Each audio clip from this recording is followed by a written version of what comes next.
చేసినటువంటి ఆ రాజ్యాన్ని దావీదుకి అప్పగించడం జరిగిందండి.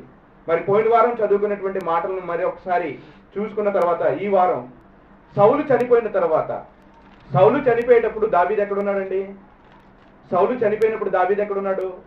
ఫిలిస్తీన్ల దేశంలోని సిక్లగు అనేటువంటి ప్రాంతంలో ఉన్నాడండి.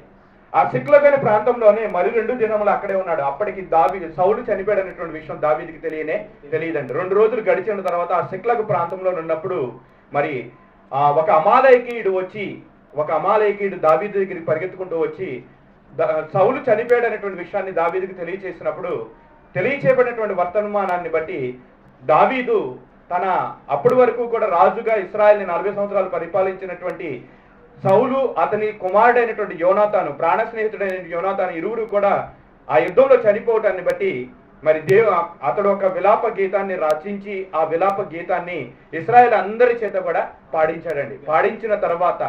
పాడించిన తర్వాత అతడు దేవుని దగ్గరికి వెళ్ళి విచారణ చేసి, నేనిప్పుడు ఆ యొక్క యోధా దేశంలోనికి లేదా ఇశ్రాయేల్ దేశంలోనికి వెళ్ళటం మంచిదా కాదా అని దేవుని యొద్ద విచారణ చేసిన తర్వాత దేవుడు వెళ్ళు అని చెప్పి ఎక్కడికి వెళ్ళాలని దేవుడిని అడిగినప్పుడు మరి దేవుడు అతనికి ఇచ్చినటువంటి సమాధానాన్ని బట్టి హెబ్రోనికి వెళ్ళమని దేవుడు సెలవిచ్చినటువంటి మాటను బట్టి మరి హెబ్రోనికి వెళ్ళి అతడు ఇశ్రాయేలీలను 7.5 సంవత్సరాలు పరిపాలించడం జరిగిందండి. ఇశ్రాయేలుని 7.5 సంవత్సరాలు పరిపాలించిన తర్వాత ఇశ్రాయేలీలను 7.5 సంవత్సరాలు హెబ్రోన్లో అతను పరిపాలించుచున్నటువంటి సమయంలోనే మరొక సంఘటన కూడా జరిగిందండి. ఏమిటి ఆ సంఘటన అన్నప్పుడు, దావీదు సౌలు చనిపోయిన వెంటనే ఇశ్రాయేల్ అన్ని గోత్రాల మీద అతను రాజు కాలేదండి. కొన్ని గోత్రాల మీద రాజు అయ్యాడు. ఆ కొన్ని గోత్రాలను హెబ్రోను రాజుగా చేసుకుని పరిపాలిస్తున్నప్పుడు సౌలు యొక్క కుమారుడైనటువంటి ఇష్బోషేతు అనేటువంటి ఒక అతను మిగిలిపోయాడండి. సౌలు చనిపోయాడు, సౌలు యొక్క 3 కుమారులు చనిపోయారు. కానీ ఎవరు చనిపోలేదంటే సౌలు యొక్క సేనాధిపతి అయినటువంటి అబ్నేరు చనిపోలేదు. సౌలు యొక్క కుమారుల్లో ఒకడైనటువంటి ఇష్బోషేతు అనేటువంటి ఒక వ్యక్తి కూడా చనిపోలేదండి. ఈ అబ్నేరు ఎప్పుడైతే ఇష్బోషేతు చనిపోలేదో సౌలు సైన్యాధిపతి అబ్నేరు అండి. ఈ మాటను బాగా గుర్తుపెట్టుకోండి. సౌలు యొక్క సైన్యాధిపతి అబ్నేరు, దావీదు యొక్క సైన్యాధిపతి యోవాబు. ఈ మాటలు ఎక్కువగా వస్తుంటాయండి, ఈ మాటను గుర్తుపెట్టుకోవాలి.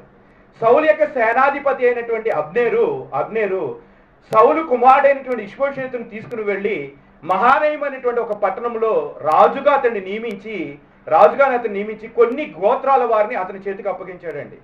అతనికి అప్పగించినప్పుడు మహానయమైనటువంటి ఆ పట్టణంలో నివసిస్తున్నటువంటి ఇష్బోషేతు అనేటువంటి సౌలు కుమారుడు మరి అబ్నేరును సైన్యాధిపతిగా చేసుకుని అక్కడ ఉన్నటువంటి ప్రాంతాలన్నింటినీ కూడా దాదాపు 2 సంవత్సరాలు ఏలాడండి. ఇక్కడ ఒక విషయాన్ని మీరు గమనించినట్లయితే అబ్నేరు ఇష్బోషేతును తీసుకువెళ్ళి రాజుగా అభిషేకించటంలో అబ్నేరు యొక్క ఉద్దేశం ఏమై ఉంటుంది అనేటువంటి విషయాన్ని ఇక్కడ గమనించాలండి. అబ్నేరు సౌలు యొక్క సేనాధిపతి. సౌలు సేనాధిపతి కాబట్టి సౌలు చనిపోయాడు. సౌలు చనిపోయిన తర్వాత రాజ్యం ఎవరికి వెళ్ళాలి? దావీదుకి వెళ్ళాలి. దేవుడి నియమ ప్రకారం, దేవుడి రాసినటువంటి చట్ట ప్రకారం, దేవుని ఉద్దేశం ప్రకారం, దేవుని సంకల్ప ప్రకారం రాజ్యము దావీదుకి వెళ్ళాలి. ఈ విషయము సౌలుకు తెలుసు, సౌలు కుమారుడైనటువంటి యోనాతానుకు తెలుసు. సౌలుకే కాదు, ఆ రాజ్యంలో ఉన్నటువంటి వాళ్ళందరికీ తెలుసు అండి. అబ్నేరు కూడా ఈ విషయం తెలుసు అండి. అబ్నేరు కూడా రాజ్యము దావీదుదన్న సంగతి తెలిసినప్పటికీ కూడా సౌలు చనిపోయిన వెంటనే అధికారాన్ని తీసుకువెళ్ళి దావీదుకు అప్పగించకుండా ఈ అబ్నేర్ అనేటువంటి వాడు ఏం చేశాడంటే సౌలు కుమారుడైనటువంటి ఇష్బోషేతును తీసుకెళ్లి కావాల్సిగానే కొన్ని గోత్రాల వారి మీద రాజుగా అతన్ని అభిషేకించాడండి. ఈ ఇష్బోషేతు కూడా మరి ఇష్బోషేతుకి రాజ్యము దావీదుదన్న సంగతి తెలిసినప్పటికీ కూడా అతనికి రాజుగా అధికారం వస్తుంది కనుక అబ్నేరు దగ్గరుండి అతను రాజుగా నియమిస్తున్నాడు కనుక మరి వస్తున్నటువంటి అధికారాన్ని పోగొట్టుకోవడానికి అతను ఇష్టం లేక అతడు కూడా ఏమయ్యాడు? రాజుగా అవటానికి ఇష్టపడ్డాడండి. ఇది వాళ్ళిద్దరు చేసినటువంటి పని అండి. దీనివల్ల పనిష్మెంట్ ఎలాగుందో ఒకసారి ఆలోచించండి. దేవుడైతే రాజ్యాన్ని దావీదుకి ఇచ్చినటువంటి రాజ్యాన్ని దావీదుకు దక్కకూడదనేటువంటి ఉద్దేశంతో సౌలు రాత్రనక పగలనక దావీదు వెనకాల పడినందుకు చివరికి సౌలు కుటుంబానికి దేవుడు ఏ శిక్ష విధించాడో మనందరం చూసాం. అతడు అతని కుమారులు అంతా కూడా ఒకే దిన మందు ఆ ఫిలిష్తీయులతో జరిగిన యుద్ధంలో చనిపోవాల్సిన పరిస్థితి ఎదురైంది. ఈ సంగతి ఎవరికి తెలుసు? అబ్నేరుకు తెలుసు, సౌలు కుమారుడైనటువంటి ఇష్బోషెతుకు కూడా తెలుసు. తెలిసినప్పటికీ కూడా నా తండ్రి అయినటువంటి సౌలు అధికార వ్యామోహంతో రాజ్యము దావీదుదైనప్పటికీ దాన్ని అతడు సంపాదించుకోవాలనే ఉద్దేశంతో రాత్రనక పగలనక పరిగెత్తాడు. చివరికి శత్రువుల చేతిలో చచ్చిపోయాడన్న సంగతిని ఎరిగిన వాడైనప్పటికీ కూడా అధికారం వస్తుంది కాబట్టి అధికారాన్ని బట్టి వచ్చినటువంటి అధికారాన్ని ఊరకనే ఎందుకు పోగొట్టుకోవాలనేటువంటి ఉద్దేశంతో అబ్నేరు తీసుకువెళ్ళి రాజుగా నియమిస్తున్నప్పుడు ఏమీ మాట్లాడకుండా అతడు కూడా రాజుగా ఈ 2 సంవత్సరాలు ఏలాడు. ఇతడు దేవుని చేత అభిషేకింపబడినవాడు మాత్రం కాదండి. అబ్నేరు చేత నియమింపబడినవాడు తప్ప దేవుని చేత అభిషేకింపబడినవాడు కాదండి. అబ్నేరు ఎందుకు అతన్ని తీసుకొని రాజుగా నియమించాడంటే, ఎందుకు అతన్ని తీసుకెళ్ళాడంటే అతని ఉద్దేశం ఏమిటంటే, అతని ఆలోచన ఏమిటంటే, సౌలు కుమారుడైనటువంటి ఇష్బోషెతును తీసుకొని రాజుగా నియమించడం వల్ల ఇతడు ఏదనుకుంటే అది చేయొచ్చు. అధికారం ఉండటానికి రాజు అతనే, కానీ కోరికలన్నీ మాత్రం ఇతని ఇష్టానుసారంగా ఇతడు జీవించవచ్చు అన్నటువంటి ఉద్దేశంతోనే అబ్నేరు ఆ సౌలు కుమారుడైనటువంటి ఇష్బోషెతును తీసుకొని కావాల్సిగానే రాజుగా నియమించాడండి. కానీ ఇద్దరికి కూడా దేవుని ఉద్దేశం తెలుసు, దేవుని చిత్తం తెలుసు. దేవుని చిత్తాన్ని తెలుసుకున్నప్పటికీ కూడా వ్యతిరేకంగా వీళ్ళు వెళ్ళి కావాల్సిగానే ఇష్బోషెతును తీసుకొని రాజుగా నియమించడం జరిగిందండి. మరి ఇట్లా 2 సంవత్సరాలు పరిపాలిస్తున్నాడండి. ఇష్బోషెతు 2 సంవత్సరాలు రాజుగా పరిపాలిస్తున్న తర్వాత ఒకానొక దినములో మరి సౌలు యొక్క సేనాధిపతి అయినటువంటి అబ్నేరుకి ఒక కోరిక వచ్చిందండి. ఒక ఆలోచన పుట్టింది. ఏమిటి ఆ కోరిక అంటే, ఏమిటి ఆలోచన అంటే, సౌలు చనిపోయాడు. సౌలుకు కొంతమంది ఉపపత్నులు ఉన్నారు. ఆ ఉపపత్నులలో ఒక దాని పేరు రిస్పా అనేటువంటి ఒక దాని పేరు ఉందండి. 2 సమూయేలు గ్రంథము 3వ అధ్యాయము 6వ వచనం నుంచి ఒకసారి చదువుకున్నట్లయితే ఆ మాటలు ఉంటాయండి. 3వ అధ్యాయం 6వ వచనం. సౌలు కుటుంబులకును దావీదు కుటుంబకులకు యుద్ధము జరుగుచుండగా అబ్నేరు సౌలు కుటుంబకులకు బహు సహాయము చేసెను. అయ్యా కుమార్తె అయిన రిస్పా అని ఒక ఉపపత్ని సౌలుకు ఉండెను. నా తండ్రికి ఉపపత్ని దానిని నీవెందుకు కూడుతువని ఇష్బోషెతు అబ్నేరును అడగగా, అంటే సౌలు ఎట్లాగో చనిపోయాడు కనుక ఉన్నటువంటి ఉపపత్నుల దగ్గరికి ఎవరు వెళ్ళారు? అబ్నేరు ఎవరు? సౌలు యొక్క సైన్యాధిపతి. సౌలు సైన్యాధిపతి అయినటువంటి అబ్నేరు సౌలు ఎట్లాగో చచ్చిపోయాడు కనుక ఇంకా ఉపపత్నులు ఊరికినే ఉన్నారు కనుక వాళ్ళ దగ్గరికి వెళదామని కోరిక కలిగి వాళ్ళ దగ్గరికి వెళ్ళి వాళ్ళతో కూడటం జరిగిందండి. ఈ విషయం ఎవరికి తెలిసింది? రాజుగా ఉండి కొన్ని గోత్రాల వారిని మాత్రమే పరిపాలిస్తున్న ఇష్బోషెతుకి విషయం తెలిసింది. విషయం తెలియగానే అతను రాజు కదా, మరి రాజుగా ఉండగానే అతను కోపం వచ్చిందండి. నువ్వు ఎందుకు ఈ పని చేసావనగానే అబ్నేరుకి ఒక్కసారి కోపం వచ్చేసిందండి. నేను కదా నిన్ను రాజుగా చేసింది, నిన్ను రాజుగా చేస్తే నా మీదే నువ్వు తిరుగుబాటు చేస్తావా అని చెప్పి అబ్నేరు కోపం వచ్చి అతను అంటున్నటువంటి మాట అండి 9వ వచనంలో, 3వ అధ్యాయం 9వ వచనంలో, యెహోవా దావీదులకు ప్రమాణం చేసిన దానిని అతని పక్షమున నేను నెరవేర్చని ఎడల, అంటే దావీదుకి దేవుడు ప్రమాణం చేశాడన్న సంగతి అబ్నేరుకు తెలుసా తెలీదా? తెలిసి కూడా ఎందుకు చేశాడంట? రాజ్యాన్ని తీసుకొని ఇష్బోషెతుకి ఎందుకు ఇచ్చాడు? ఇతను కోరికలు నెరవేర్చుకోవడం కోసం, ఇష్టానుసారంగా ఇతను బ్రతకడం కోసం కావాల్సిగా ఇష్బోషెతుని తీసుకొని రాజుగా నియమించాడు. 2 సంవత్సరాలు ఆడిందే ఆట, పాడిందే పాట. కానీ ఇతను ఎప్పుడైతే సౌలు ఉపపత్ని అయిన రిస్పా దగ్గరికి వెళ్ళాడో ఆ విషయం, మరి ఉపపత్ని అంటే ఇతనికి ఏమవుతుంది? వరుసకి తల్లో పిన్ను అవుతుంది. ఆ వరుస అయ్యేటువంటి అతని దగ్గరికి వెళ్ళి కోరటం బట్టి మరి ఇష్బోషెతు ఎప్పుడైతే అతనికి వ్యతిరేకంగా మాట్లాడాడో వెంటనే అబ్నేరు ఏం చేశాడు? ఇష్బోషెతుకి వ్యతిరేకంగా మాట్లాడి రాజ్యము దావీదుది, నేను ఈ సంగతి నాకు తెలిసినప్పటికీ కూడా నేను తీసుకొచ్చి నేను రాజుగా నియమించాను, రాజుగా నిన్ను నియమించిన నా మీద నువ్వు తిరుగుబాటు చేస్తావా? జాగ్రత్త, ఈ సమయంలో ఈ రాజ్యము దావీదు కనుక తప్పకుండా ఈ రాజ్యాన్ని తీసుకొని నేను దావీదుకి అప్పచెప్పకపోతే దేవుడు నాకు గొప్ప అపాయాన్ని కలుగజేస్తాడని వెంటనే ఇష్బోషెతుకు వ్యతిరేకంగా అతడు మారిపోయాడండి. వెంటనే దావీదు దగ్గరికి వర్తమానాన్ని పంపించాడు.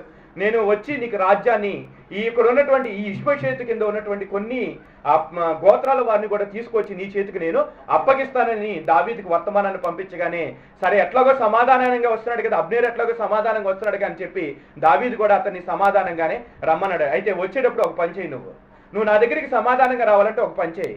నా భార్య మీకాలు ఉంది కదా, మొట్టమొదటి భార్య కదండి పాపం, మొట్టమొదటి భార్య ఎంతో ప్రేమించినటువంటి మీకాలు, ఆ మీకాలు కూడా వచ్చేటప్పుడు నా దగ్గరికి పట్టురమ్మని చెప్పాడండి. సరే చెప్పినటువంటి రీతిగానే అబ్నేరు వెళ్ళి ఆ మీకాలను తీసుకుని రాజుగారిని దర్శించడానికి వెళ్ళాడండి.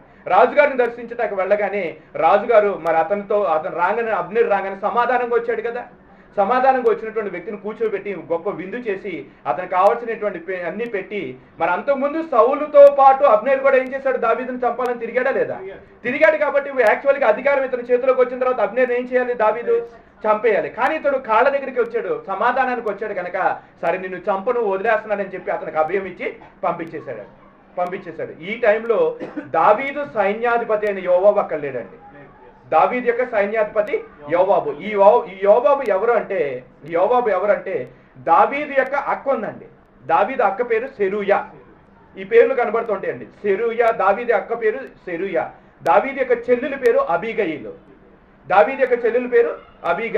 దావీదు అక్క కుమారుడైనటువంటి యోవాబు అండి. దావీదు అక్కకు 3 కుమారులు ఉండారు. వారిలో ఒకరి పేరు యోవాబు, రెండో పేరు ఆసవేలు, మూడోవాడు అభిషాయి. ఈ 3 కూడా దావీదు యొక్క సంస్థానంలో ఉండేవాళ్ళు. ఇతడు యోవాబేమో మంచి దావీదుకి సైన్యాధిపతి. ఆసేవేల్ అనేటువంటి వాడు యుద్ధంలో చాలా వేగంగా పరిగెత్తగలడండి. ఎంత వేగంగా పరిగెత్తడంటే అడవి లేడని పరిగెత్తినంత వేగంగా పరిగెత్తగలడండి. మరి ఆ అడవి లేడంత వేగంగా పరిగెత్తేటువంటి ఈ ఆసేవేలు ఒకానొక సందర్భంలో అబ్నేరుతో యుద్ధం జరిగినప్పుడు అబ్నేరేమో ఇష్బోషేతును పెట్టుకుని రాజ్యం చేస్తున్నాడు. యువతలేమో దావీదు హెబ్రోన్లో ఇశ్రాయేల్ని పరిపాలన చేస్తున్నాడు, యోదావారిని పరిపాలన చేస్తున్నాడు. యోదావారిని పరిపాలన చేస్తున్నప్పుడు దావీదు సైన్యాధిపతి అయిన యోవాబుకి ఇష్బోషేతు సైన్యాధిపతి అయినటువంటి అబ్నేరికి మధ్య ఒక రోజు గొడవ వచ్చిందండి. యుద్ధం జరిగింది. ఆ యుద్ధంలో అబ్నేరు వెనకాల పడ్డాడు. ఎవరు? ఆసవేలు ఎవరు?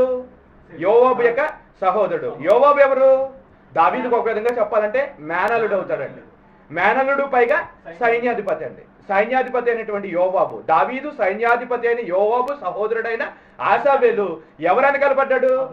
సౌలు యొక్క సైన్యాధిపతి అయిన అబ్నేరు వెనకాల పడ్డాడు. యుద్ధంలో అతను వెంటాడుతున్నాడు చంపాలని. ఆ అబ్నేరు యుద్ధంలో ఆసావేల్ని చంపేశాడండి. అబ్నేరు ఆ యుద్ధంలో ఆసావేల్ని చంపేశాడు. ఇది ఎవరికి తెలిసింది? యోవాబు గారికి తెలిసింది. యోవాబు గారు ఆ రోజు నుంచి మనసులో ఒక కక్ష పెట్టుకున్నాడు. ఏంటి, నా తమ్ముడైనటువంటి ఆసావేలు నువ్వు చంపుతావా అని మనసులో ఒక కక్ష పెట్టుకున్నాడు. అబ్నేరు చంపాలని ప్రతి క్షణము కూడా అతని కోసమే వేచి చూస్తున్నాడు. కానీ సమయం అతనికి రాలేదు. ఒకనొక సందర్భంలో మరి ఈ అబ్నేరు గారు దావీదు దగ్గరికి వచ్చి దావీదు దగ్గర అభయం తీసుకుని వెళ్ళిపోయాడు. ఈ విషయం ఎవరికి తెలియదు? యోవాబుకి తెలియదు. వెంటనే యోవాబుకి ఈ విషయం తెలిసింది. వెంటనే యోవాబు దావీదు దగ్గర పరిగెత్తుకొచ్చి అబ్నేరు నీ దగ్గరికి వచ్చాడా అన్నాడు. వచ్చాడు, అతనికి నేను సమాధానంగా మాట్లాడి అతనికి అభయం ఇచ్చి నేను పంపించేశాను అనగానే యోవాబు మనసులో అయితే మరి భయంకరమైనటువంటి కోపం వచ్చేసిందండి అది. కానీ దావీదు దగ్గర అయితే ఆ మాట చెప్పకుండా బయటికి వెళ్ళిపోయి వెంటనే అబ్నేరుని పిలిపించాడండి. మరి అబ్నేరుకి దావీదు అయితే అభయం ఇచ్చేసాడు కదా నేను చంపనని. అబ్నేరుకి దావీదు అయితే అభయం ఇచ్చేసాడు కనుక ఇక నన్ను ఎవడో చంపడనుకుని అబ్నేరు కూడా ఏం చేశాడు? ధైర్యంగా వెనక్కి వచ్చేసేటప్పటికి యోవాబు గారు దగ్గరికి తీసుకువెళ్ళి యోవాబు గారు అబ్నేరు దగ్గరికి వెళ్ళి ఏంటి సహోదరుడా బాగున్నావా అనగానే ఇంకా రాజుగారు అభయం ఇచ్చాడు కదా, యోవాబు కూడా నాకు స్నేహితుడు అయిపోతాడు, యోవాబు కూడా నాకు మంచి మిత్రుడు అయిపోతాడేమో అని అనుకుని చెప్పుకుని దగ్గరికి వెళ్ళి ఇలా వాటేసుకున్నాడండి. వాటేసుకోగానే జేబులో నుంచి మెల్లిగా కత్తి తీసి పొట్టలో ఒక పోటు పొడిచాడండి. ఒక్క పోటు పొడిచేటప్పటికి అబ్నేరు కింద పడి అక్కడే రక్తపు మడిలో చచ్చిపోయాడండి. లోకంలో కూడా ఒక సామెత ఉంటుందండి. తడిగుడ్డతో గొంతు పిసికేస్తాం అంటారు చూసారా? తడిగుడ్డతో గొంతు పిసికేస్తాం. అసలు తెలియదండి. కౌగిలించుకుని పొట్టలో కసిక్కుని పొడిచేశాడండి. చాలా నమ్మించి దగ్గరికి తీసుకుని వచ్చి నమ్మించి అతను ఇది చేసి ప్రేమ చూపుతున్నట్టుగా మాటలతో ప్రేమ చూపి చేతులతో కసిక్కుని పొడిచేశాడండి. ఈ లోకంలో కూడా ఇటువంటి స్వభావం కలిగిన వాళ్ళు చాలా మంది ఉంటారండి. మనం స్నేహం చేసేటప్పుడు కూడా కనబడుతుంటారు. చాలా జాగ్రత్తగా ఉండాలి. ఎదుటివాడు కోపంగా ఉన్నాడు, మన మీద కోపంగా ఉన్నాడు అన్నప్పుడు వాడితో పెద్ద భయం లేదు, వాడితో పెద్ద ఇబ్బంది లేదు. ఎందుకని వాడిని చూడగానే వాడికి పడదు కనుక వాడు ఎక్కడ ఉంటాడు, మనం ఎక్కడ ఉంటాం. కానీ నవ్వుతూనే మనతో ఉంటారు, మన పక్కనే ఉంటారు, మనతో తింటారు. చివరికి సమయం వచ్చేటప్పుడు అదును చూసి మనల్ని ఒక పోటు పొడిచేసేటువంటి వారిగా ఉంటారండి. ఈ రీతిగానే యోవాబు అనేటువంటి వాడు తన తమ్ముడైనటువంటి ఆసేవేలును చంపినందుకు ఇతరు ఏం చేశాడు? మనసులో పగ పట్టుకుని ఆ పగకి ఎప్పుడు సమయం దొరికిద్దని సమయం రాగానే అబ్నేరుని ఏం చేశాడు? కత్తి పెట్టి పొడి చేశాడండి. మరి దావీదు గారేమో అతనికి అభయం ఇచ్చేసాడు, ఏమని? నేను నిన్ను చంపనని. మరి ఇప్పుడేమో యోవాబు చేతిలో చచ్చిపోయాడు. ఇంతకీ యోవాబు ఎవరు? దావీదు యొక్క సైన్యాధిపతి. దావీదు సైన్యాధిపతి అనగానే అబ్నేరు చచ్చిపోయాడు అనగానే ప్రజలందరూ కూడా ఏమనుకుంటారు? ఒకసారి ఆలోచించండి. దావీదు గారు చంపేశారు అనుకుంటారు లేదా? మరి దావీదు గారు అప్పుడే సింహాసనం, ఇంకా పూర్తిగా సింహాసనం కూడా అతను ఆధీనంలోకి రాలేదు. మరి ప్రజలందరూ దృష్టిలో దావీదు ఏంటి నిన్నటి దాకా మంచి దావీదుగా ఉన్నాడు, ఇవ్వాలేంటి పిలిచినటువంటి వాడికి అభయం ఇచ్చాడు, అభయం ఇచ్చినటువంటి వ్యక్తిని మరలా పిలిచి రహస్యంగా అతను చంపేశాడు. కాబట్టి ఒకవేళ ఈనాడు దావీదు దగ్గరికి వెళ్ళి మేము సమాధాన పడాలని శత్రువు ఎవడన్నా వెళ్ళినా అతను క్షమించానని చెప్తాడు. రెండో పక్కన అబ్నేరు యోవాబు చేత చంపించేస్తాడేమో అనేటువంటి అపకీర్తి దావీదు మీదకి వస్తుంది అన్నటువంటి ఉద్దేశంతో దావీదు వెంటనే ఏం చేశాడు, ప్రజలందరి దృష్టిలో తన మీదకి అపకీర్తి వస్తుందేమో అనేటువంటి ఉద్దేశంతో వెంటనే అబ్నేరు గురించి ఒక శోక కీర్తన రాశాడండి. ఆ శోక కీర్తన 3వ అధ్యాయము 34వ వచనంలో ఉన్నదండి. 33వ వచనంలో, మరియు రాజు అబ్నేరును గురించి శోక కీర్తన ఒకటి కట్టెను. ఎట్లనగా, అబ్నేరు, నీచుడొకడు చచ్చునట్లుగా నీవు చావదగన, నీ చేతులకు కట్లు లేకుండాను, నీ కాళ్లకు సంకెళ్ళు వేయబడకుండగను, దోషకారి ఎదుట ఒకడు పడునట్లు నీవు పడితివే. రాజు ఇలాగు కీర్తన ఎత్తి పాడగా జనులందరూ విని మరి ఎక్కువగా ఏడ్చిరి అంటున్నటువంటి మాట అండి. అబ్నేరు నిజంగా ఎవరు? సైన్యాధిపతి అంటే వీరుడా కాదంటారు? వీరుడండి. వీరుడైనటువంటి వాడు ఒక యోవాబు చేతిలో మరి మోసపూరితంగా చనిపోవటం అంటే చూసే వాళ్ళకి ఎలా ఉంటుందో ఒకసారి ఆలోచించండి.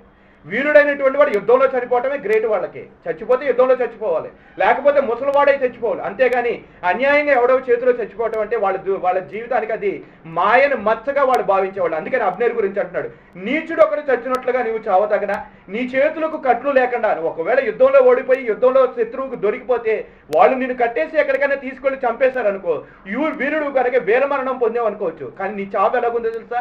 ఒక నీచుడు చచ్చిపోయినట్లుగా నీవు చచ్చిపోయావని అతని గురించి శోక కీర్తన పాడి వెంటనే దావీదు అక్కడ పాడి వెనకాల వెళుతూ అతను తీసుకెళ్లి సమాధి చేసేంత వరకు కూడా దగ్గరుండి అతని గురించి వెలుగెత్తి ఏడ్చేటప్పటికి ఆ విషయాన్ని చూసినటువంటి జనులందరికీ కూడా అనిపించింది, ఇది దావీదు చేసిన పని మాత్రం కానే కాదు, ఇది వేరే వాళ్ళు ఎవరో చేశారు కానీ దావీదు మాత్రం ఇది చేయించలేదని ఎప్పుడైతే జనులందరూ అనుకున్నారో అప్పుడు దావీదు అంటున్నటువంటి మాట అండి. ఏమంటున్నాడు చూడండి, 38వ వచనం.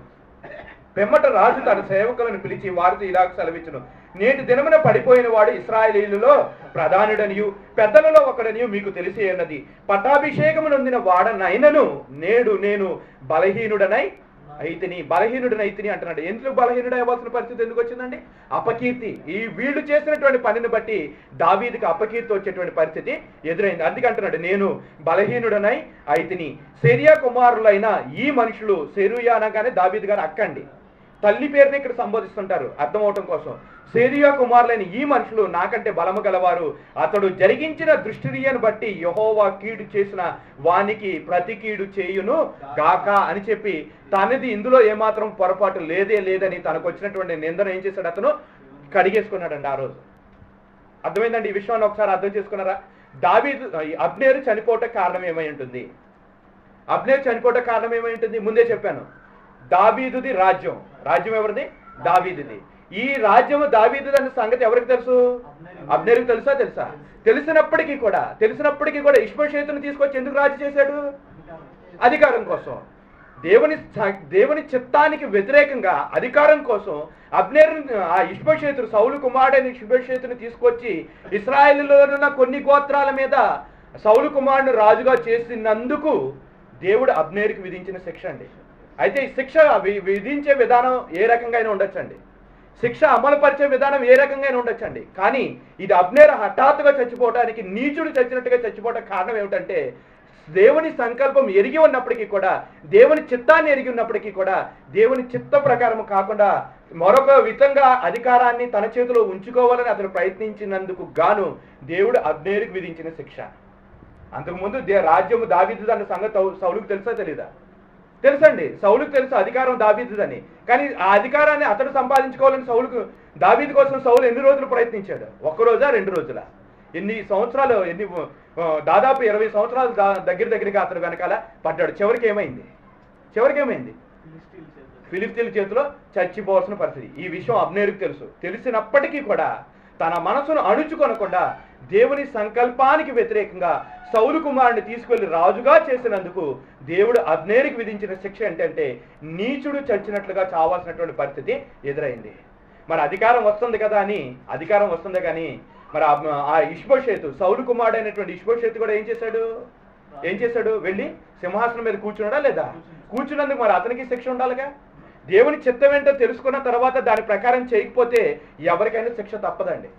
మరి ఆ రీతిగా ఉన్నందుకు ఇష్బోషేతుకు కూడా దేవుడు ఏ శిక్ష ఇచ్చాడో చూడండి. 4వ అధ్యాయం 1వ వచనంలో, హెబ్రోనులో అబ్నేరు చనిపోయినన్న సంగతి సౌలు కుమారుడు విని అధైర్య.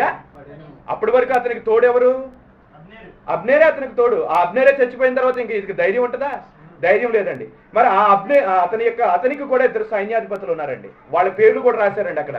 సౌలు కుమారునికి సైన్యాధిపతులు ఇద్దరుండ్రి. వారిలో ఒకరి పేరు బయానా, రెండో వాని పేరు రేకాబు. సైన్యాధిపతులు అంటే ఇతను ఏం చేయాలి అసలు? యాక్చువల్ గా ఇష్బోషేతుకు పక్షంగా శత్రువులతో పోరాడాలి. ఒక యోవాబు దావీదుకి ఎలాగున్నాడో, ఒక అబ్నేరు సౌలుకి ఎలాగున్నాడో, వీళ్ళిద్దరు కూడా సౌలు కుమారుడికి ఆ రీతిగా ఉండి కుడి ఎడమలో ఉన్నటువంటి వారే దావీదు పక్షంగా వాళ్ళు యుద్ధాలు చేయాలి.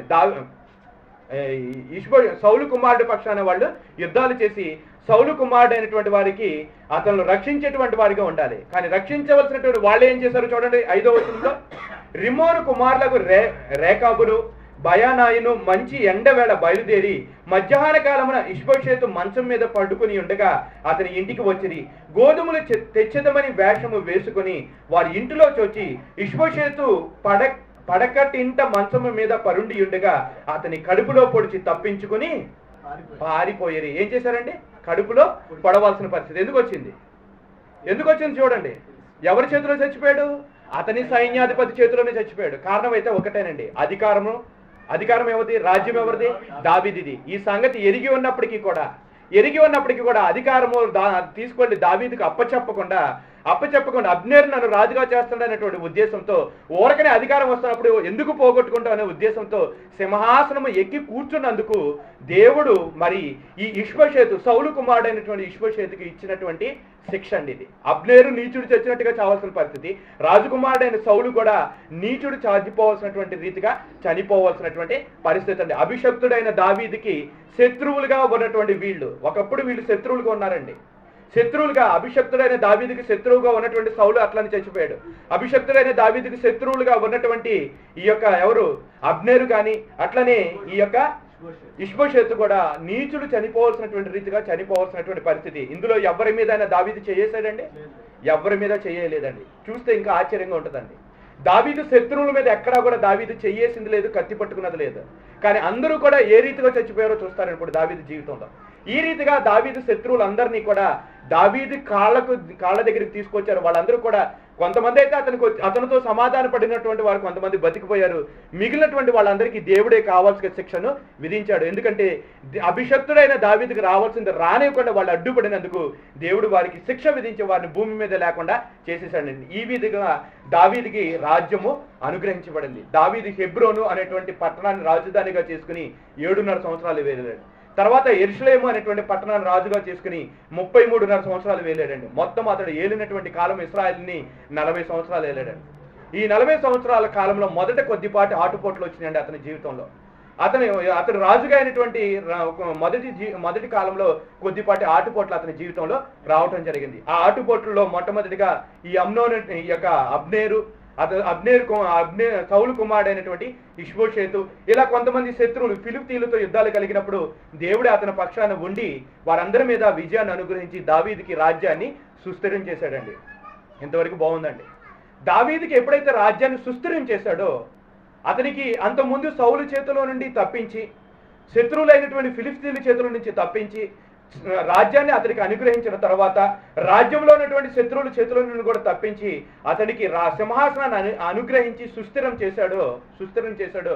మంచి ఉన్నతమైనటువంటి స్థానంలోనికి దావీదు ఎదిగిపోయాడండి. అటువంటి ఉన్నతమైన స్థానంలోకి ఎదిగిపోయిన తర్వాత దావీదు దేవుని గురించి ఒక ఆలోచన చేశాడండి. దావీదు యొక్క జీవితంలో ఒక మలుపు రాయండి ఇది. దావీదు యొక్క జీవితంలో నిజంగా అతడు ఉన్నతమైనటువంటి స్థానానికి ఎదగటానికి నిజంగా అతడు చేసినటువంటి ఈ ఆలోచనే అతని జీవితానికి ఒక ఉన్నతమైనటువంటి స్థానానికి తీసుకెళ్ళింది.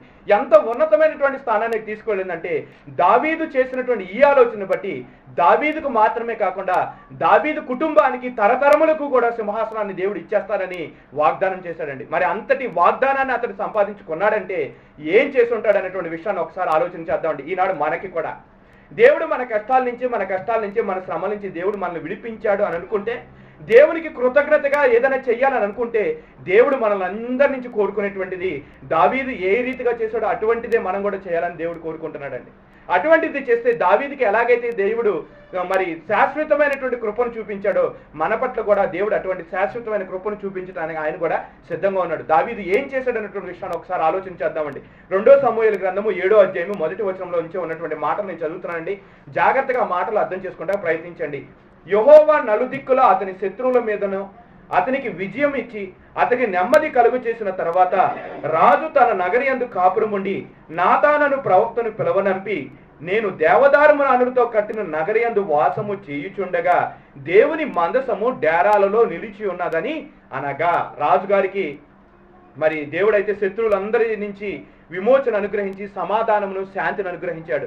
మరి అటువంటి సమాధానం కలిగినటువంటి పరిస్థితుల్లో రాజు తన నగరి యందు నివసించుచు తన దేవుని మందసం వైపు చూచాడండి. మందసం ఎక్కడుంది? డేరాల్లో ఉంది. వెంటనే దావీదు గారికి ఆవేదన వచ్చేసిందండి. ఆవేదన వచ్చేసి వెంటనే ప్రవక్త అయినటువంటి నాతాన్ని పిలిపించి అంటున్నాడు. ఏమని చెప్తున్నాడు చూడండి 3వ వచనంలో. వెంటనే నాతాను ప్రవక్తను పిలిపించి, నాతాను యెహోవా నీకు తోడుగా ఉన్నాడు. వెంటనే నాతాను ప్రవక్తను పిలిపించి చెప్తున్నాడండి. ఏమని? నేనైతే ఈ రాజమందిరంలో నివసిస్తున్నాను, కానీ నా దేవుని మందసం అయితే ఎక్కడ ఉందో తెలుసా? ఎక్కడ ఉంది? డేరాలో ఉన్నది కనుక నేను ఆ దేవుని మందిరం కొరకు, నేను ఆ దేవుని కొరకు, ఆ మందసం కొరకు ఒక మందిరాన్ని నేను కట్టించాలనుకుంటున్నాను అన్నటువంటి మాట ఎప్పుడైతే దావీదు ప్రవక్త అయినటువంటి నాతానికి చెప్పాడో వెంటనే నాతాన్ అంటున్నాడండి. ఏమంటున్నాడు? యెహోవా నీకు తోడుగా ఉన్నాడు, నీకు తోచినదంతయు నెరవేర్చమని చెప్పాను. వెంటనే ప్రవక్తకు కూడా విషయం అర్థం కాలేదండి. ప్రవక్త అయితే వెంటనే అంటున్నాడు, దేవుడు నీకు తోడుగా ఉన్నాడు, నీకు తోడుగా ఉండి సౌలు చేతిలో నుంచి రాజ్యం తీసుకొచ్చి నీ చేతిలో పెట్టాడు కనుక నీవు ఏదనుకుంటే అది చెయ్యి, దేవుడు తప్పకుండా నీకున్న ఆలోచనను దేవుడు తప్పకుండా సఫలపరుస్తాడు అనేటువంటి విషయాన్ని నాతాను చెప్పి వెళ్ళిపోయాడండి. ఆ రాత్రి కాలమందే నాతాను ప్రవక్తకి దేవుడు కలలో ప్రత్యక్షమే ఏం చెప్తున్నాడో చూద్దాం. చూడండి 4వ వచనంలో. అయితే రాత్రి యెహోవా వాక్కు నాతానికి ప్రత్యక్షమై సెలవిచ్చినదేమనగా, నీవు పోయి నా సేవకుడకు దావీదుతో ఇట్లనుము, యెహోవా నీకు ఆజ్ఞాపించినదేమనగా, నాకు నివాసముగా ఒక మందిరమును కట్టింతువా? ఐగుప్తులో నుండి నేను ఇశ్రాయేలును రప్పించిన నాటు నుండి నేటి వరకు మందిరములో నివసింపక డేరాల్లోను గుడారములోను నివసించుచూ సంచరించితని. ఇశ్రాయేలుతో కూడా నేను సంచరించిన కాలమంతయు నా జనులను పోషించుడని నేను ఆజ్ఞాపించిన ఇశ్రాయేలు గోత్రంలో ఎవరితోనైనను దేవదారుమయమైన మందిరం ఒకటి నాకు కట్టించకపోతిరే అని ఎన్నడైనను అని ఉంటినా అంటున్నాడండి. దేవుడు అంటున్నటువంటి మాట. మోషే నిబంధన మందసాన్ని తయారు చేసినప్పుడు ఆ నిబంధన మందసాన్ని ఎక్కడ ఉంచేవాళ్ళు? ఒక ప్రత్యక్షపు గుడారం వేసి డేరాలు వేసి ఆ డేరాల్లో ఆ యొక్క మందసాన్ని ఉంచేవాళ్ళు. ఈ ప్రత్యక్ష గుడారాన్ని అరణ్యంలో వారు ప్రయాణం చేస్తూ వాళ్ళు వెళుతున్నటువంటి మార్గంలో ఈ మందసాన్ని మోసుకుంటూ వెళ్ళేవాళ్ళు. అట్లానే ప్రత్యక్ష గుడారాలను కూడా మోసుకొడుతూ వచ్చేవాళ్ళు అండి.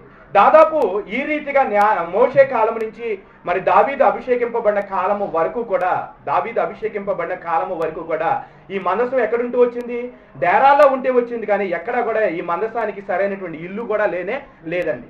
అందుకే ఎప్పుడైతే ఈ మందసం డేరాల్లో ఉంటుందో సంగతిని చూసినటువంటి దావీదు మనసులో ఎంతో బాధపడి, దేవా ఇంత ఆధిక్యత నీవు అనుగ్రహించావు కనుక, ఇంత ఆధిక్యత అనుగ్రహించి నేనైతే మంచి నగరం నేను కట్టించుకున్నాను, కానీ నీ మందసం అయితే ఎప్పుడు కూడా డేరాల్లో ఉంటుంది కనుక నీ కొరకు నీ మందసం నివసించినట్లుగా నీ మందసం నీ ఉంచుట కొరకు ఒక దేవాలయాన్ని నేను కట్టిస్తానన్నప్పుడు దేవుడు అంటున్నటువంటి మాట అండి.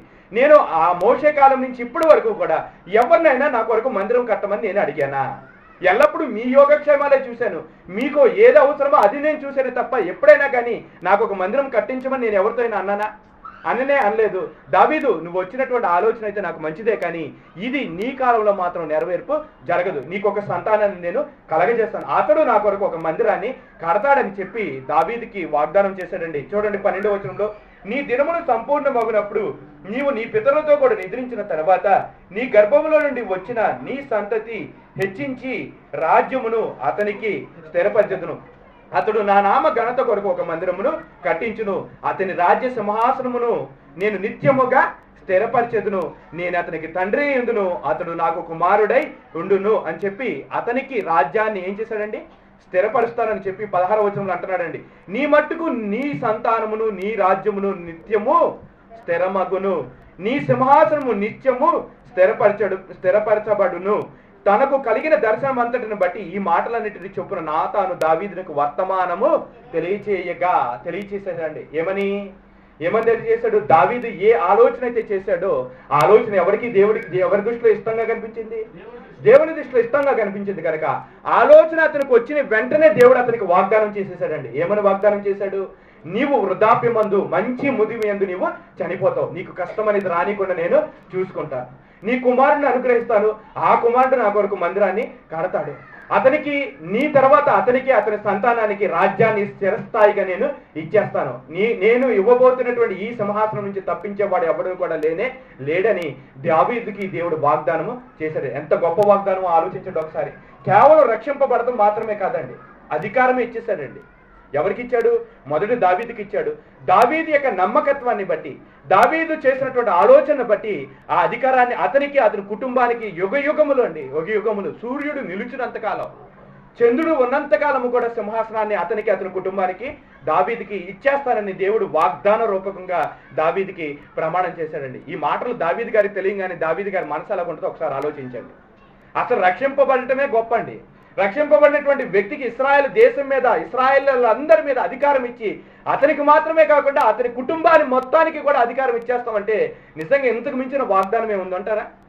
అంతటి గొప్ప వాగ్దానాన్ని దావీదు సంపాదించి తన కుటుంబానికి, తన తరతరములకి కూడా అతడు పంచి పెట్టగలిగాడంటే నిజంగా ఎంత నమ్మకమైనటువంటి జీవితాన్ని దావీదు జీవించి ఉంటాడో ఒకసారి ఆలోచించండి.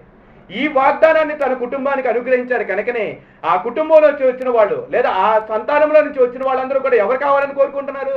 దావీదు కుమారుడు కావాలి, మాకు దావీదు కావాలి, దావీదు కావాలి, వస్తే దావీదు కుమారుడు మాకు కావాలని కోరుకుంటున్నారండి. దావీదు దావీదు దావీదు దావీదు దేవుని దృష్టిలో చేసినటువంటి ఒక ఆలోచన బట్టి దావీదుకు దేవుడు గొప్ప వాగ్దానాన్ని అనుగ్రహించాడు. వెంటనే ఇక దాన్ని తట్టుకోలేక దేవుని సన్నిధిలోకి వెళ్ళి అతను దేవుడికి ప్రార్థన చేస్తున్నాడండి, కృతజ్ఞత తెలియజేస్తున్నాడు. 18వ వచనం నుంచి, దావీదు లోపల ప్రవేశించి యెహోవా సన్నిధిని కూర్చుండి ఇలాగ మనవి చేసెను, నా ప్రభువా యెహోవా, ఇంతగా నీవు నన్ను హెచ్చించుటకు నేను ఎంతటి వాడను, నా కుటుంబం ఏ పాటిది, ఇంతగా హెచ్చుగా చేసినదంతయు నీ దృష్టికి కొంచెమై మానవుల పద్ధతిని బట్టి బహుగాలము జరిగిన తర్వాత నీ దాసుడైన నా సంతానము కలగబోవు దానిని గుచ్చి నీవు సెలవిచ్చి ఉన్నావు.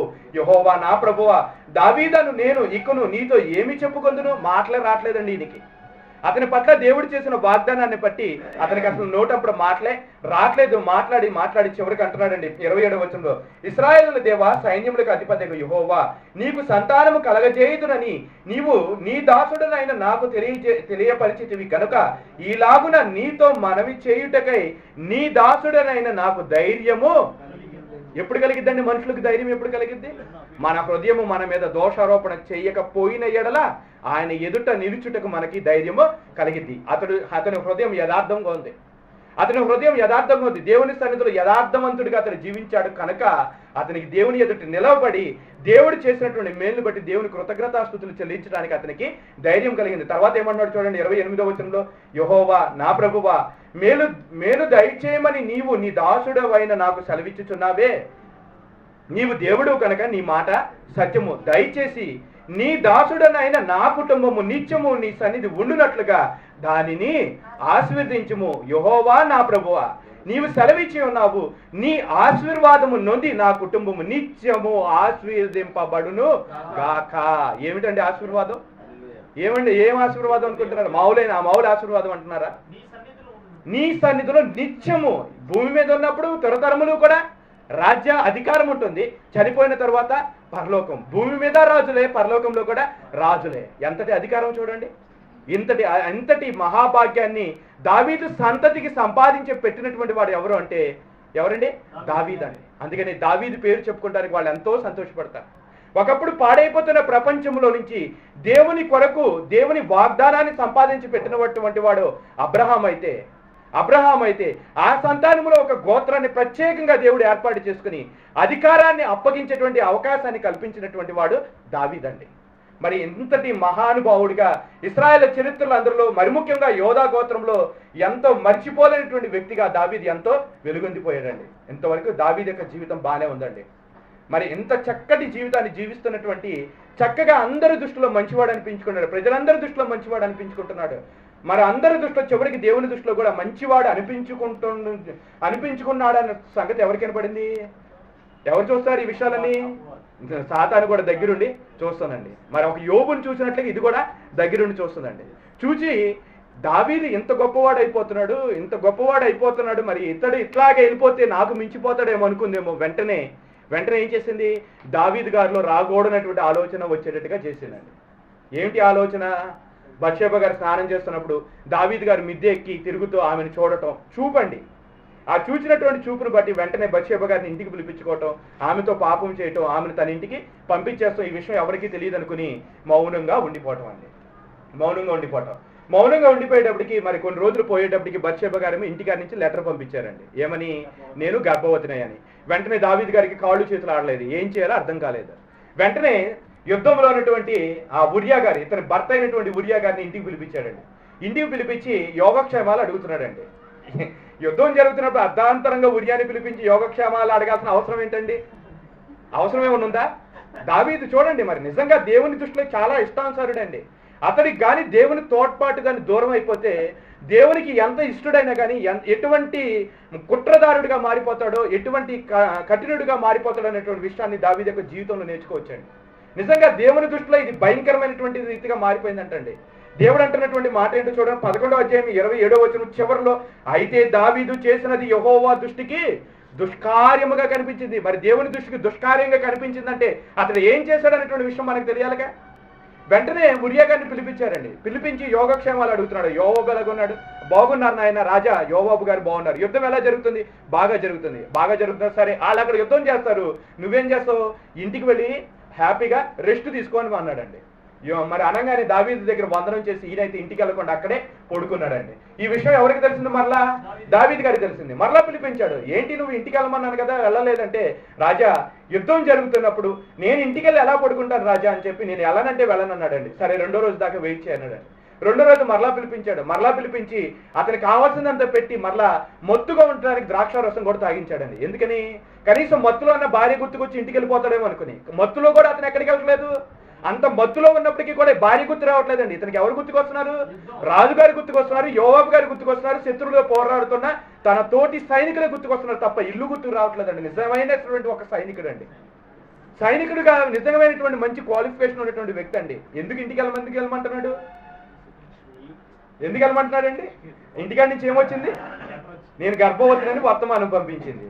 మరి ఈ ఉరియా గారిని ఇంటికి పంపించి అతనితో కాపురం చేసుకొని ఆయన ఇంటికి వెళ్ళి సుఖించు అంటే, ఒకవేళ ఇంటికి వెళ్ళి కాపురం చేశాడు అనుకోండి, అది ఎవరి మీదకి వెళ్ళిపోద్ది? యోవాబుకి, అతని భర్త మీదకి వెళ్ళిపోతుంది కనుక, అతని భర్తడైన ఉరియా మీదకి వెళ్ళిపోతుంది కనుక హ్యాపీగా నేను తప్పించుకోవచ్చు అనుకున్నాడండి. ఆ ప్లాన్ ఏమైపోయింది? ఫెయిల్ అయిపోయింది. ఫెయిల్ అయిపోయిన తర్వాత ఏం చేయాలో అర్థం కాక యోవాబు దగ్గరికి ఒక ఉత్తరం రాసి పంపించాడండి. యోవాబు గారేమో యుద్ధంలో ఉన్నాడు, దావీదు గారేమో రాజమందిరంలో ఉన్నాడండి. ఉరియా గారేమో దావీదు ఏం చెప్తాడో వినాలని కూర్చున్నాడండి.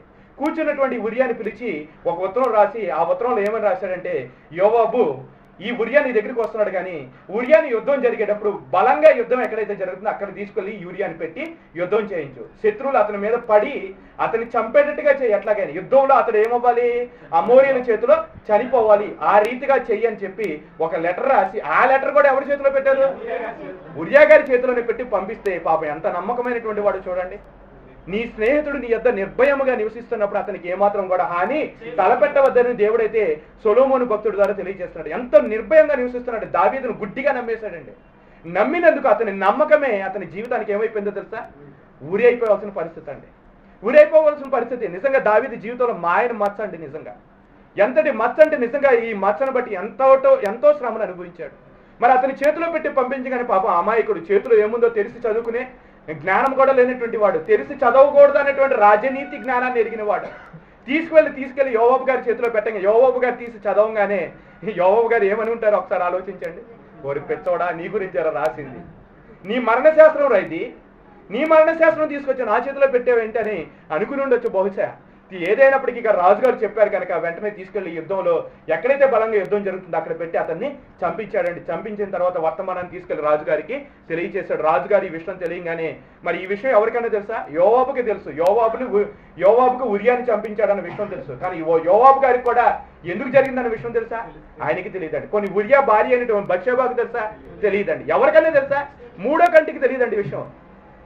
ఎంత న్యాగ్గా చేశాడు చూడండి, ఆలోచించండి. దావీదు నిజంగా దేవుని దృష్టిలో గొప్పవాడేనండి. కానీ దేవుని తోడ్పాటు అతనికి లేకపోతే, అతడు కానీ చేసినటువంటి పొరపాటును సర్దుకోవాలి. అతనికి దేవుడు అప్పటికి కొంత టైం ఇచ్చాడండి. టైం ఇచ్చాడు. ఆమె గర్భవతి ఏంటంటే బహుశా 2 నెలలు 3 నెలలు పట్టుతుంది ఆ విషయం తెలిసేటప్పటికి. అప్పటికి కూడా దావీదు గారు ఒప్పుకోలేదండి. తెలిసిన తర్వాత కూడా ఏం చేయాలనుకుంటున్నాడు? తప్పుని కప్పిపుచ్చుకోవాలనుకుంటున్నాడు తప్ప చేసినటువంటి పొరపాటును బట్టి దేవుని దగ్గరికి వెళ్ళటానికి మాత్రం అతడు ప్రయత్నం చేయలేదండి. ఎప్పుడు అతడు తన తప్పులు తెలుసుకున్నాడంటే, బిడ్డ పుట్టేశాడంటే ఎంతకాలం అయ్యిందో ఒకసారి ఆలోచించండి. అయి ఉంటుందంటారా? దాదాపు సంవత్సరం కాలం, 9 లేదా 10 నెలల టైం అండి. అంత టైం ఇచ్చినప్పటికీ కూడా అతడు ఏమాత్రం కూడా తన తప్పును అతడు తెలుసుకునేటువంటి అవకాశం అతనికి రాకుండా పోయింది. ఎందుకంటే కన్నులు మూసుకుపోయినాయి అతనికి. అపవాద ఆ రీతిగా అతన్ని బంధించి వేసింది కనుక ఆ ఉన్నటువంటి పరిస్థితుల్లో అతని కన్నులు మూసుకుపోయి ఏం చేస్తున్నానో తెలియక పరిస్థితి. ఒక మొదటి పరిపాటును కప్పుపుచ్చుకోవడానికి ఉరియాని పంపించాలనుకున్నాడు. అతడు వెళ్ళను అనుకున్నప్పుడు అప్పటి వరకు ఉరియాని సంపాదించాలన్న ఆలోచన కూడా రాలేదండి.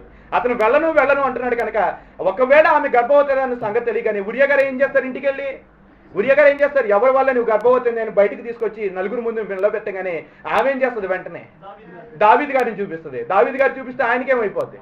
మాయని మచ్చ. ఈ మచ్చని ఎలా తొలగించుకోవాలి, ఎలా దీన్ని చెరిపేసుకోవాలనేటువంటి ఉద్దేశంతో ఇతడు ఆలోచన చేసినటువంటి ఆలోచన అండి.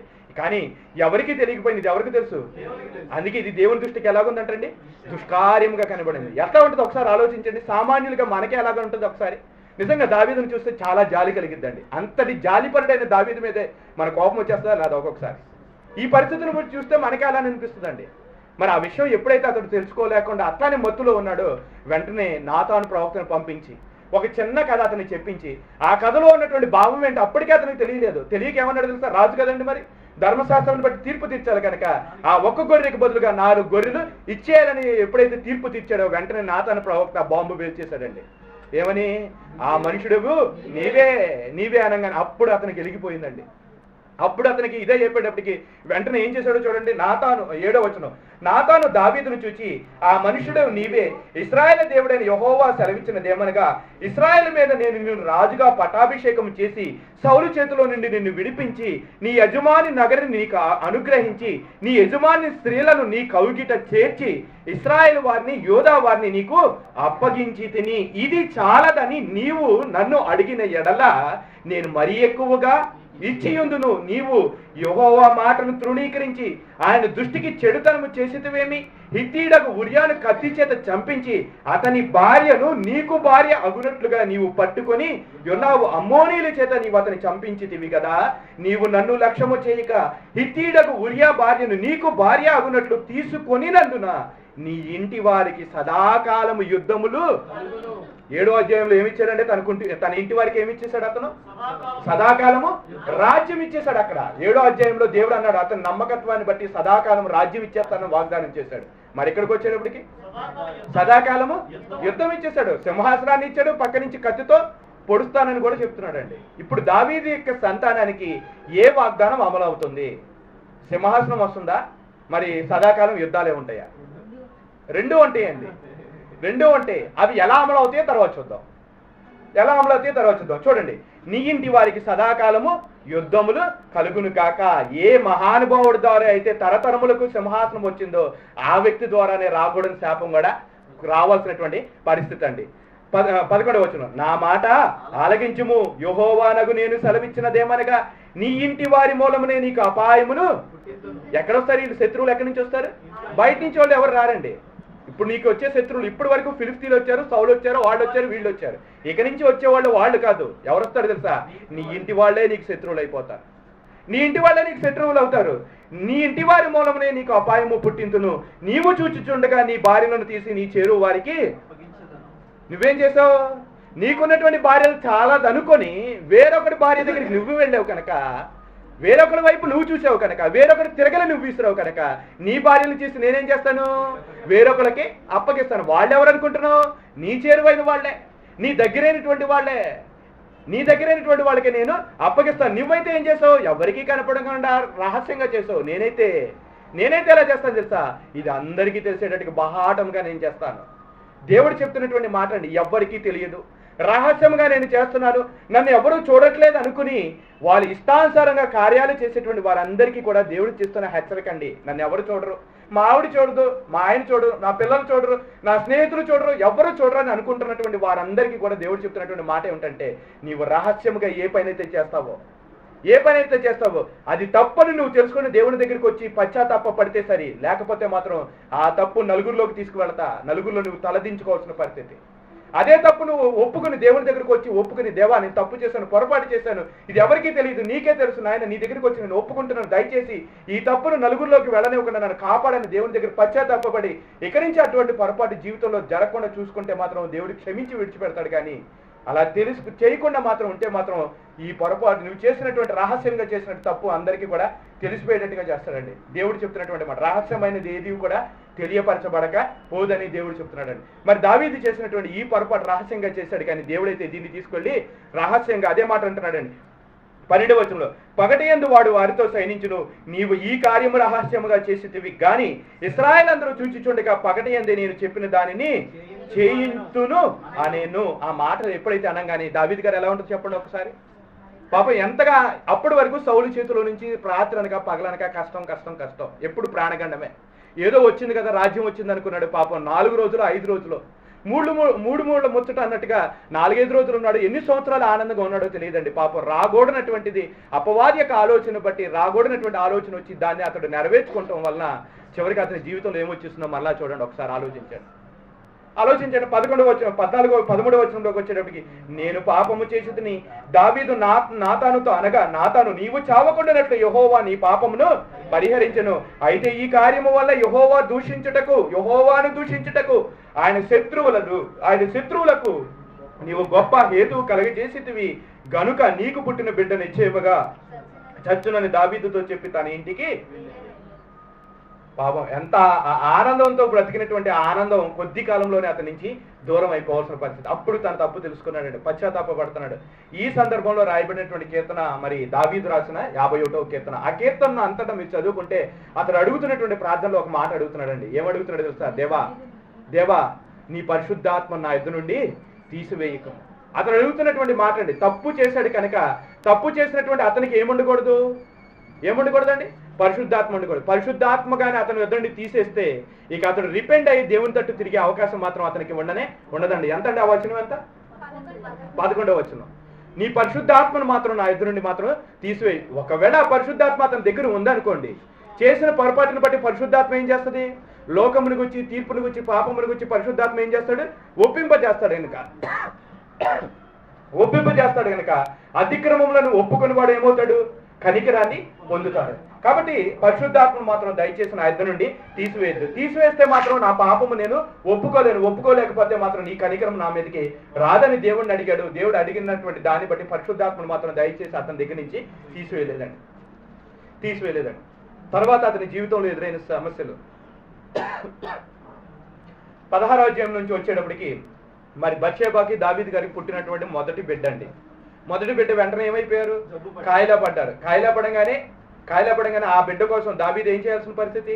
రాత్రంతా కూర్చుని ఉపవాసం ఉండి ఆ బిడ్డ గురించి ఏడ్చి దేవుని సన్నిధిలో ప్రార్థన చేయాల్సిన పరిస్థితి. ఆనందంగా ఉందంటారా? ఆనందం లేదు, దుఃఖం అండి. బిడ్డ కోసం ఏమైపోతాడు ఏమో. దేవుడు అన్నాడు, ఒకవేళ ఆయన దగ్గరికి వెళ్ళి పశ్చాత్తాప పడితే ఆయన క్షమిస్తాడేమో అని దేవుడి దగ్గరికి వెళ్ళి మరి రాత్రంతా ప్రార్థన చేశాడు. కానీ దేవుడు మాత్రం అతను ప్రార్థనను అంగీకరించలేదు. దావీదు జీవితంలో మొట్టమొదటిగా అతని ప్రార్థన తృణీకరింపబడటం అండి. అప్పటి వరకు దేవుడిని అతను ఏది అడిగినా దేవుడు మాత్రం కాదని మాత్రం అనలేదండి. ఇదే ఫస్ట్ టైం అండి అతని జీవితంలో తృణీకరింపబడటం. మరి ఆ బిడ్డ ఇప్పుడు చనిపోవాల్సిన పరిస్థితి. 4 గొర్రెలు అన్నాడు కదండి. ఒక గొర్రెకి బదులుగా 4 గొర్రెలు. మొదటి గొర్రె అయిపోయింది. తర్వాత 13వ అధ్యాయంలోకి వచ్చేటప్పటికి దావీదుకి పెద్ద కుమారుడు అమ్నోన్ అండి. దావీదు యొక్క పెద్ద కుమారుడు అమ్నోన్ అండి. ఈ అమ్నోన్ అనేటువంటి వాడు తన సహోదరుడు అబ్షాలోము ఎవరు? దావీదుకి యొక్క ఒక తల్లి కుమారుడు, దావీదు యొక్క ఒక భార్య కుమారుడు. దావీదుకి చాలా మంది భార్యలు ఉన్నారు. ఆ భార్యలో ఒక భార్య కుమారుడు అమ్నోను, మరొక భార్య కుమారుడు అబ్షాలోము, మరొక భార్య కుమారుడు సొలొమోన్ అండి. ఇలా వేరు భార్యలకు పుట్టినటువంటి వాళ్ళండి వీళ్ళందరూ. మరి పెద్ద కుమారుడిగా ఉన్నటువంటి ఈ అమ్నోను అబ్షాలోముకి ఒక సహోదరు ఉంది. ఆమె పేరు తామారు. ఆమె చాలా సౌందర్యవతి.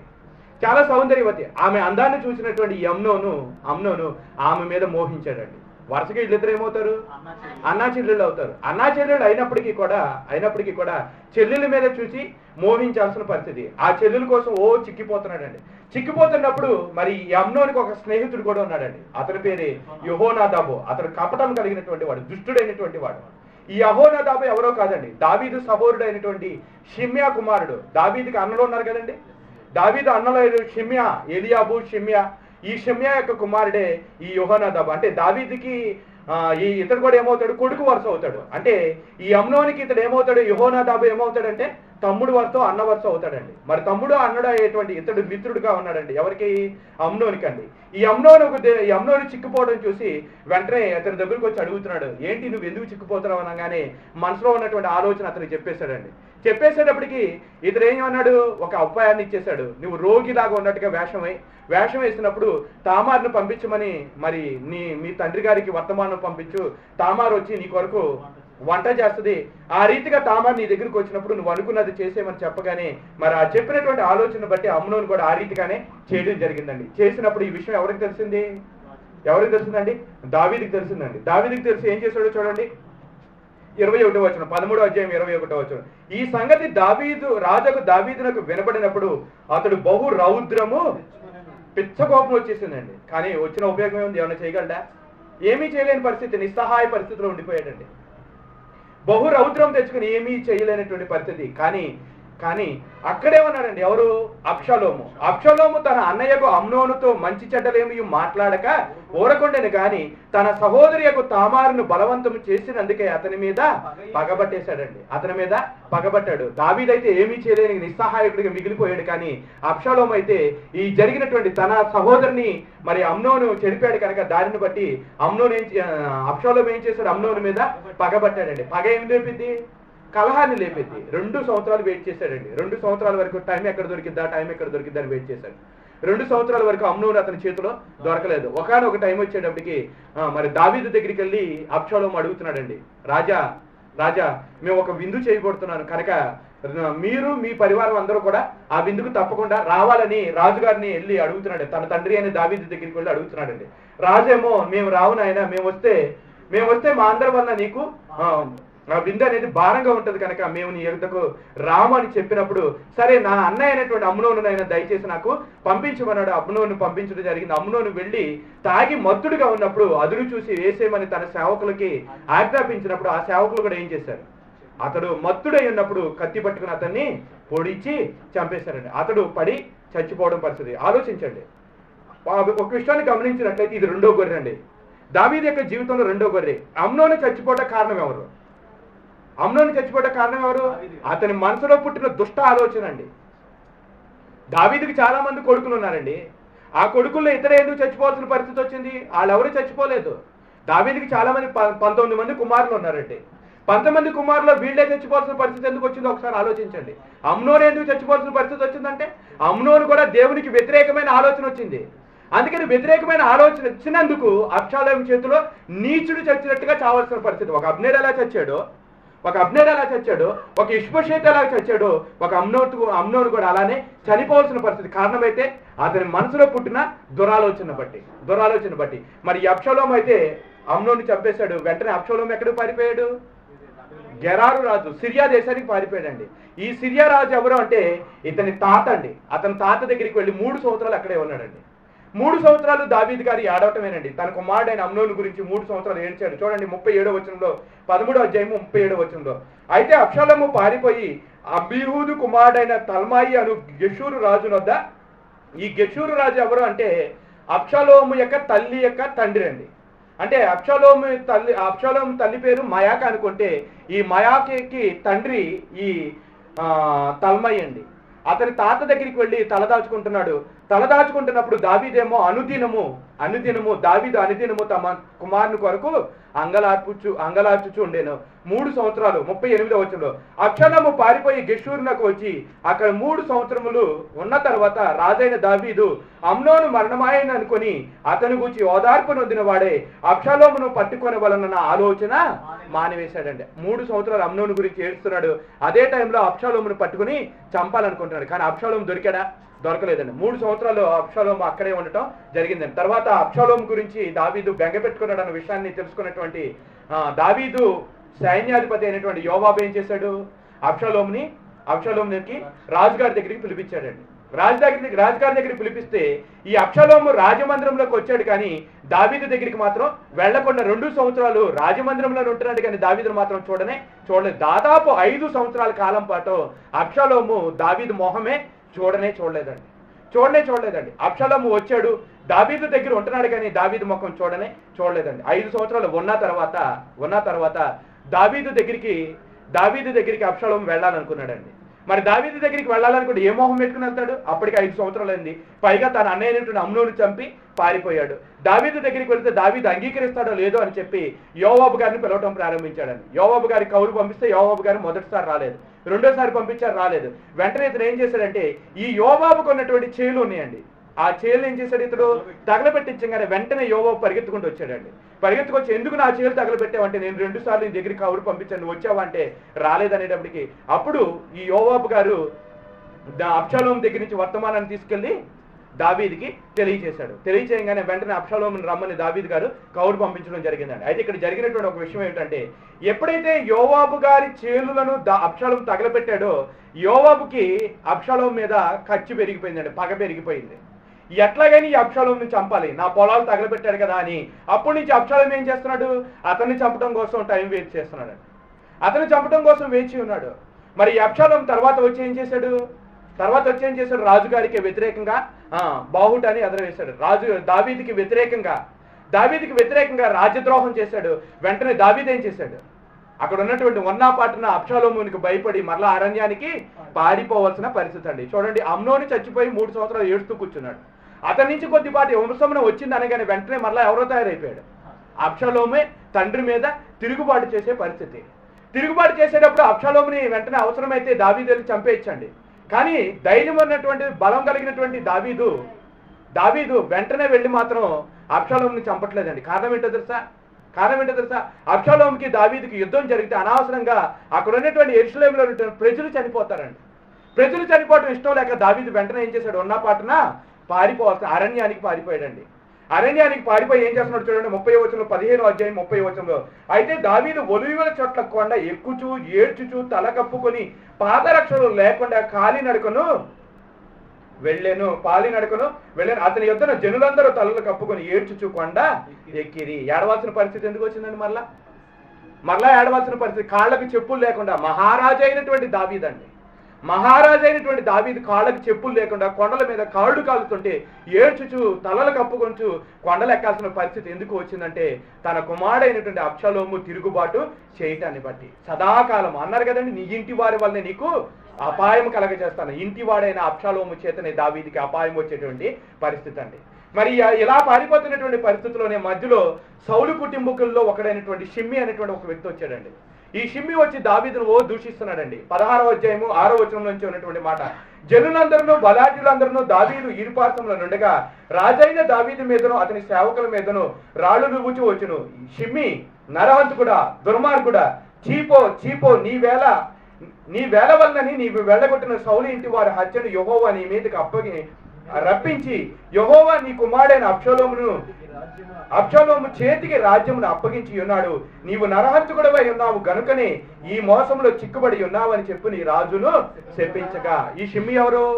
సౌలు కుటుంబీకుల్లో ఒకడు. సౌలు కుటుంబీకుల్లో ఉన్న వీళ్ళందరికీ కూడా ఎప్పుడు ఏమిటి కోపం, మా కులవాడిని రాజుగా ఉంటే ఈ దావీదే కావాల్సిగా చంపేశాడని. అసలు దావీదు చంపాడండి? చంపలేదు. ఆ సౌలు చనిపోయినటువంటి ఆ కుటుంబంలో ఉన్నటువంటి ఇతను అంటున్నాడండి, కావాల్సిగా దావీదుని శపిస్తున్నాడండి. ఏమని? నువ్వు సౌలుని చంపావు కనుకనే దేవుడు ఈనాడు నీ చేతుల నుండి రాజ్యాన్ని తీసి ఎవరికి అప్పగించాడు? నీ కుమారుడైన అబ్షాలోముకి అప్పగించాడు. ఈ మాటలు దావీదుకి వినంగానే దావీదుకి మరో రకంగా వినబడుతున్నాయండి. ఏమని? ఇతనికి రాజ్యం పోయింది అనగానే ఇతనికి ఏమి వినిపించి ఉంటుంది? ఎందుకు రాజ్యం పోతుంది అనుకుని ఉంటాడు? ఎందుకని? ఉరియాన్ని నేను చంపించాను కదా, ఉరియాన్ని చంపించినందుకు దేవుడే బహుశా నా చేతిలోంచి రాజ్యాన్ని తీసేసి బహుశా అబ్షాలోముకి ఇప్పించేస్తాడేమో అని అనుకుంటున్నాడండి. 15వ అధ్యాయము 25వ వచనం చూడండి ఒకసారి.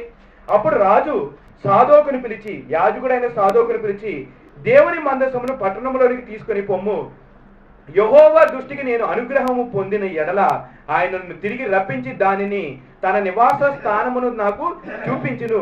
నీ యందు నాకు ఇష్టము లేదని ఆయన సెలవిచ్చిన ఎడల ఆయన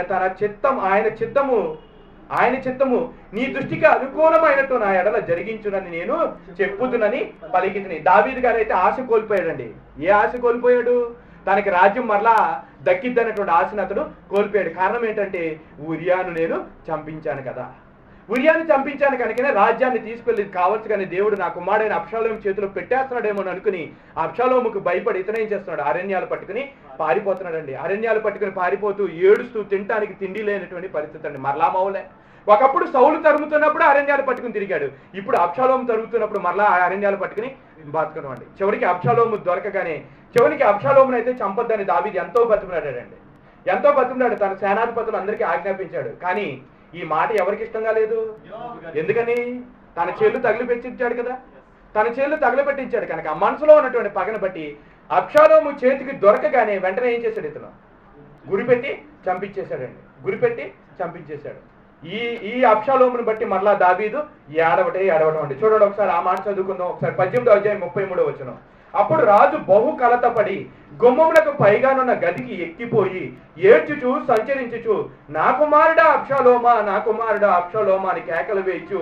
అయ్యో నా కుమారుడా, నీకు బదులుగా నేను చనిపోయిన ఎడల ఎంత బాగుండును, నా కుమారుడా అబ్షాలోమా, నా కుమారుడా అబ్షాలోమా అని మరలా ఏడిపోయానండి. చూడండి దావీదు యొక్క జీవితం ఎంత దుర్భరమైన జీవితం అండి. అతను మహారాజు అండి. దినమునకు 3 మార్లు ప్రార్థించి 7 మార్లు స్తుతించి ఎప్పుడు ఆయన చేతిలో వీణలు ఉంటాయండి, ఫ్లూట్లు ఉంటాయండి. ఎప్పుడు చూసినా వీణలు వాయించడమే, ఫ్లూట్లు వాయించడమే, దేవుని స్తుతించడమే అనేటువంటి విషయం అందరికీ తెలుసు. కానీ అతని జీవితంలో కూడా ఎన్నో కన్నీళ్లు ఉన్నాయని, రాత్రింబగళ్ళు అతడు ఏడ్చుచూ బ్రతికాడని, తినడానికి తిండి లేక అనుదినము కూడా తాను చేసినటువంటి అవిధేయతను బట్టి దేవుడు అతనికి శిక్షిస్తున్నప్పుడు ఆ శిక్షను భరిస్తూనే ఉన్నాడు అన్నటువంటి సంగతి ఎంతమందికి తెలుసండి. సింహాసనాన్ని అధిష్ఠించక ముందు సౌలు చేత శ్రమలో, సింహాసనాన్ని అధిష్ఠించిన తర్వాత తాను చేసినటువంటి అవిధేయతను బట్టి దేవుడు అతన్ని శిక్షిస్తున్నప్పుడు ప్రతి శిక్షను అతడు ఓర్చుకున్నాడే తప్ప దేవుని ఒక్క మాట కూడా అతను అన్నటువంటి వాడు మాత్రం కాదండి. దావీదు జీవితంలో ప్రతి దినము వేదనండి, ప్రతి దినము కన్నీళ్ళే, ప్రతి దినము సమస్యలేనండి. ఒకప్పుడైతే సౌలు నుంచి సమస్యలు వస్తున్నాయి, అప్పుడు ఎవరు అతనికి తోడుగా ఉన్నారు, దేవుడు ఉన్నాడు. కానీ ఇప్పుడు సమస్యలు ఎవరి నుంచి వస్తున్నాయి, ఆయన యొక్క అవిధేయతను బట్టి వస్తున్నాయి. ఎవరుంటారు తప్పిస్తాకి, ఉన్నారా? అందుకని యాకోబు భక్తుడు ఒక మాట అంటున్నాడు యాకోబు రాసిన పత్రికలో, శోధన సహించేవాడు ధన్యుడు, వాడు శోధనలో నిలిచిన వాడే ప్రభువు తను ప్రేమించే వారికి ఇచ్చే జీవ కిరీటాన్ని పొందుతాడు. శోధన సహించేటువంటి వాడు ధన్యుడు. శోధన మనిషి జీవితంలో ఎందుకు వస్తుందండి? మనిషి జీవితంలో శోధన ఎందుకు వస్తుంది? ప్రతి వాడు తన స్వకీయ దురాశ చేత ఏడవబడి మరలకొల్పబడిన వాడే శోధింపబడుతున్నాడు. ఒకప్పుడైతే దావీదు జీవితంలో పరిశోధన ఉన్నది, పరిశోధనలో ఏం చేశాడు, అతడు జయమొందగలిగాడు. సౌలు వచ్చి హింసిస్తున్నప్పుడు దేవుని చేత అతను పరిశోధింపబడ్డాడు. అగ్ని వంటి మహాశ్రమంలో పరిశోధింపబడ్డాడు. పరిశోధింపబడిన మీద అతడు సువర్ణమై మెలిగాడు కనుక దేవుడు అతనికి సువర్ణ సింహాసనాన్ని, బంగారు సింహాసనాన్ని మీద అతను అరిష్టునిగా కూర్చోబెట్టాడండి. సో అతని తర్వాత ఎప్పుడైతే రాజుగా వచ్చాడో అతని హృదయంలో పుట్టినటువంటి ఒక్క దురాలోచన బట్టి, ఒక్క బలహీనతను బట్టి ఎన్నో సమస్యలు అనుభవించాడండి. ఆ సమస్యలను బట్టి అబ్షాలోము చేతిలో నుంచి పారిపోతున్నాడు. అమ్నోనుని పోగొట్టుకుని, పుట్టినటువంటి బిడ్డను పోగొట్టుకుని, తర్వాత అదోనియాని చనిపోయిన తర్వాత, అదోనియా అనేటువంటి తన కుమారుడు చనిపోయిన తర్వాత వీళ్ళందరిని బట్టి దావీదు ఎల్లప్పుడూ కూడా ఏడవటమే. అడవుల్లో బ్రతకటం, ఎడారిలో జీవించటం. అది సింహాసనం వచ్చిన తర్వాత కూడా ఇతని జీవితం అటువంటి పరిస్థితి అండి. ఒకసారి ఆలోచించండి, ఇది దావీదు యొక్క జీవితం. మరి ఈ దావీదు జీవితం ద్వారా మనం నేర్చుకోవాల్సింది ఏమిటి? ఏమి నేర్చుకోవాలి? దావీదు యొక్క జీవితంలో అతను నేర్చుకున్నటువంటిది ఈనాడు మనం నేర్చుకోవాల్సిందండి. దావీదు తన అవిధేయతను బట్టి శిక్షింపబడుతున్నప్పుడు ఎక్కడన్నా కానీ తాను శిక్షింపబడుతున్న ఎవరినైనా ఒక్కరిని దూషించినటువంటి రీతిగా ఉందండి. దావీదు ఎటువంటి వాడో తెలుసండి? శత్రువు దొరికితే ఏ రీతిగా చేస్తాడో తెలుసు. అసలు శత్రువులు అనేటువంటి వారిని దొరికితే అతను ఎలా శిక్షిస్తాడో తెలుసా? ఒకసారి దినవృత్తాంతాల గ్రంథము, మొదటి దినవృత్తాంతాల గ్రంథము